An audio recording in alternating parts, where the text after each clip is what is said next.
I thought we only work 4 hours a day and we sleep in till 10 and we usually shut down by 3 to 4 o'clock in the afternoon. Am I getting paid overtime for this? Nope. You're a farm kid. You don't even get paid. That's also true. You get paid with experience. And food, and a house, and a GoPro camera. I'm living life.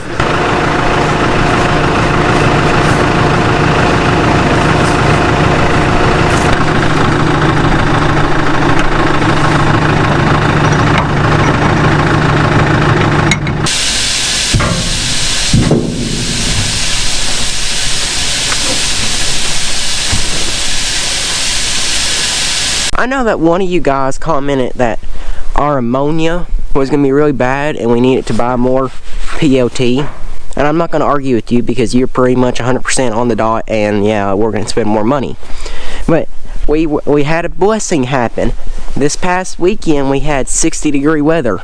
So we opened up our tunnel doors, we opened up our vent doors, and we kicked all 10 tunnel fans on and ran a whole bunch of air through here with the lines up and everything, but just moving air through here to help dry this litter out. And it has helped. It's not perfect, but it definitely has helped the condition of the litter. We have some of our workers, also known as my mom and Alex, out there filling the cart up with feed, and they have started a new system of putting out feed. Some of the people at Tyson like to experiment a little bit, and I guess what I'm trying to say is sometimes their experimenting doesn't come with reality. And I'm not saying this is a bad idea at all. What I am saying is if this works, they need to limit how many trays that we have to put out, because the last flock we put out a huge amount of feed, and it's not that bad that we're putting the feed out, it's the manual labor it requires to get that feed put out is what the point I'm getting to.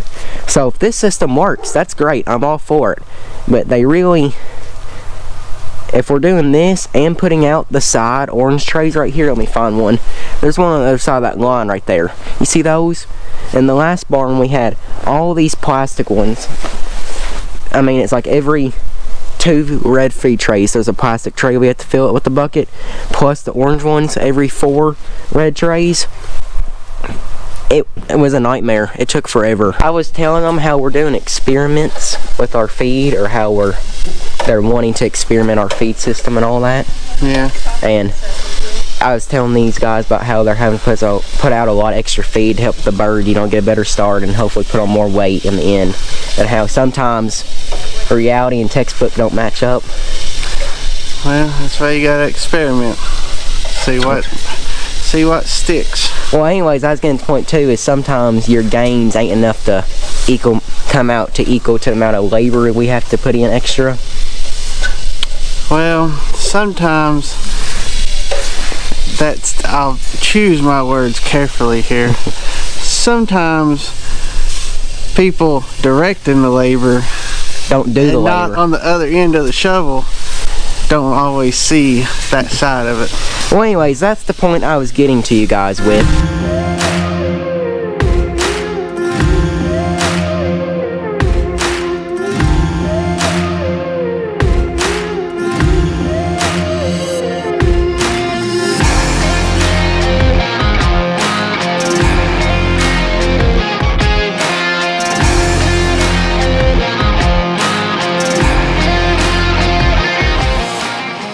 So today, my mom took my sister's horse to the vet or whatever, and just look at the trailer in there.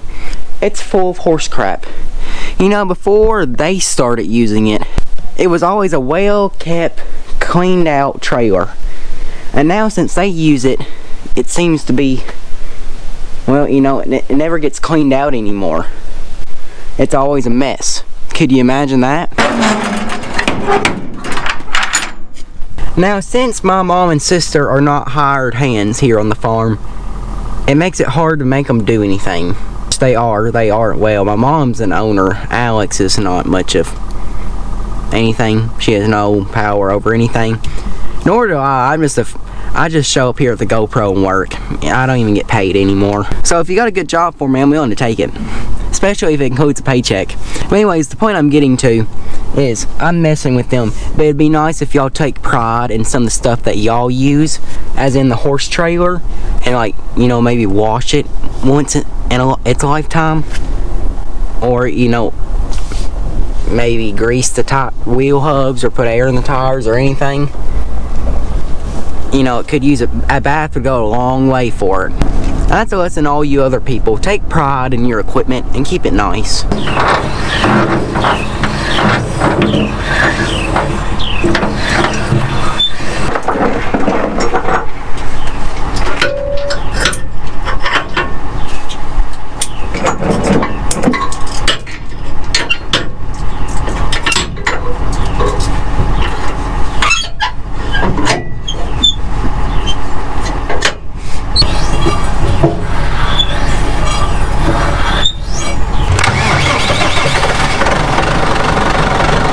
So we've made it back over here. This is our 2-house farm. So this farm is behind the 4-house farm and getting set up because it's getting chickens at a later date.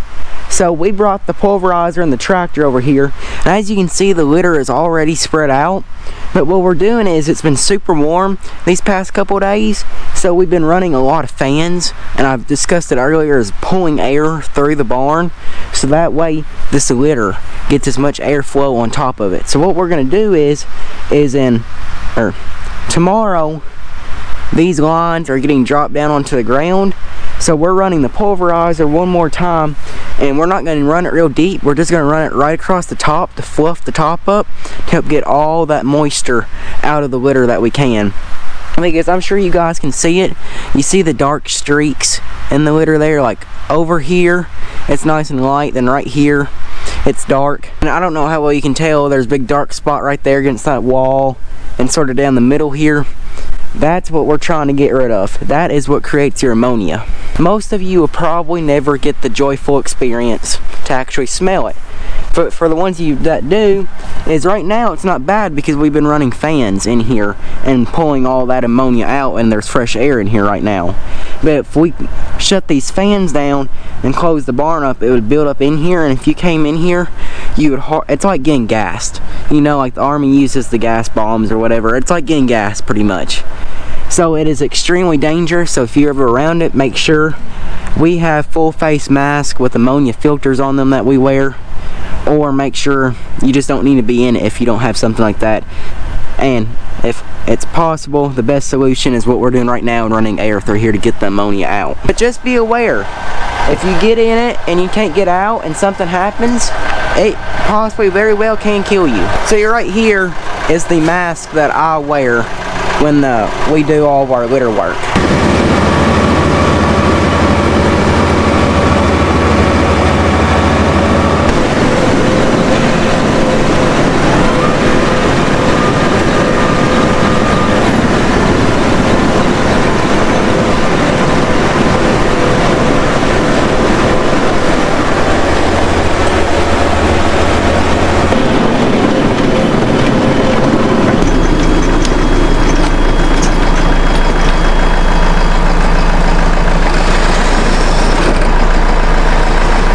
So on to our next job is we have these regulators.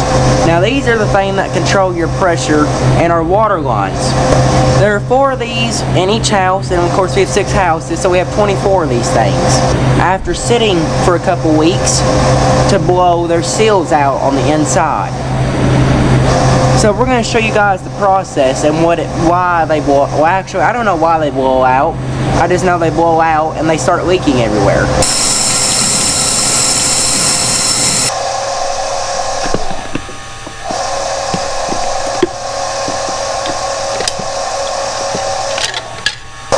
Can you guys see the little rip? Hang on, let me find it here. There it is, right there. You guys see it? I'm sticking my finger right there. Yep, these things just tear. And these things are actually really expensive. So here's what we do. We buy a new... Crap, I just dropped it. We just buy a new seal. And these things are junk. That's sad. So one thing that we saw at the poultry show was that they started putting clear tubes in their water line, and the reason that they're doing that is because when we go to flush these things out before baby birds get here, is we can actually see what's in our water line. So obviously putting a clear tube right here doesn't help us much, considering it's at the first of the line. There's not going to be anything in there setting, you know, the rest of your line is down there. But we have this line apart here, so we went ahead and put a clear tube in there. So this will it's just cool to see the water going through there.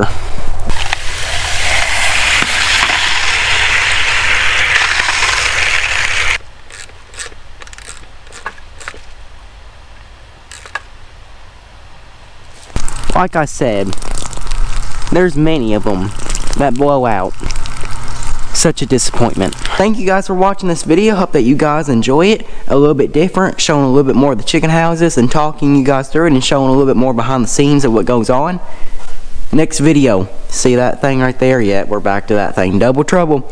Anyways, make sure you guys go shop some merch in the description below. Also, if you have ideas for merch or things you want to see, start commenting down below as we get ideas together to start making some actual designs on shirts and getting stuff where you guys can buy it. But make sure you subscribe and like, and I'll see you guys in the next one. Remember, faith, family, farming. See you in the next one.